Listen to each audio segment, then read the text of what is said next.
Alhamdulillah ini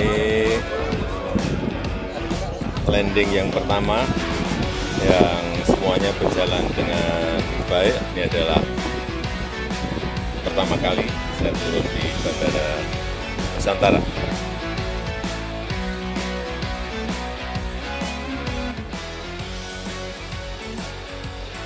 Hari ini 24 September, saya di Bandara Nusantara.